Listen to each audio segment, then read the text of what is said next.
We do our best to do research that's relevant to the growers. One area that we do that is testing different products for disease management.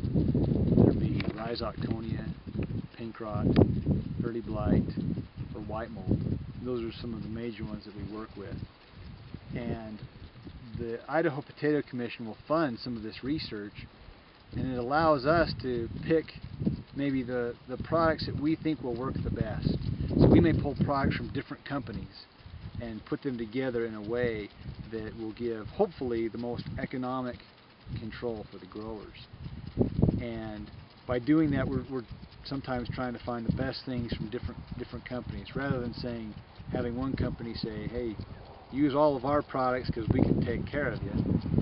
It may be true, but there may be other alternatives that work better. But what happens is when a fungicide is released, usually there's a very small percentage of organisms out there that are genetically different, and so the fungicide doesn't work. They're able to cause disease and reproduce normally, but they're usually at a low enough frequency that you don't see them. But repeated use of that same fungicide over time allows that small portion to build up into to become basically the majority of the population. So that's why it's important. If you have a fungicide that works really good, you don't want to use just that fungicide. You want to rotate it with something else, because that other product you rotate to, hopefully it will control that small portion of the population. I think ideally you'd only want to use it once, but there are some reasons why using it twice might be beneficial. One example of that is the carboxamide type fungicides, such as Endura, which came out. It targets two potato diseases very well. One is early blight and the other is white mold.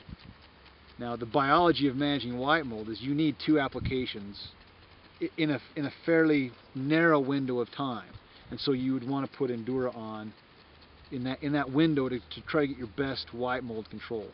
Now, at the same time, you're putting some kind of selection on the early blight population. So there's some other things that we can do to try to manage that. And one thing that I think is the best option would be to tank mix. So if a farmer is going to go and spray Endura on, let's say it might be the first application of the year, and they know that they want to make their second application Endura, they need to have another product mixed in with it so that Endura isn't out there all by itself. Because then all it's doing is it's eliminating the groups of fungi that are sensitive, but any that are resistant are going to be building. You get within a frat group, like group 7, companies will say, well, our product is different from the other guys. And to some degree it is. There are differences that we'll say may make some perform differently than others. But when it comes to managing resistance, you have to treat them all as the same, because they do target the organism in much the same way.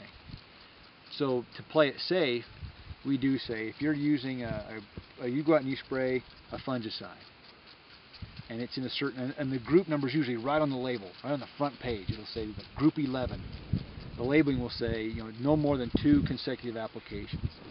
Now, a lot of times those labels are written in mind with the Midwest market, because they spray a lot more than we do. Sometimes we're only spraying 2 or 3 times.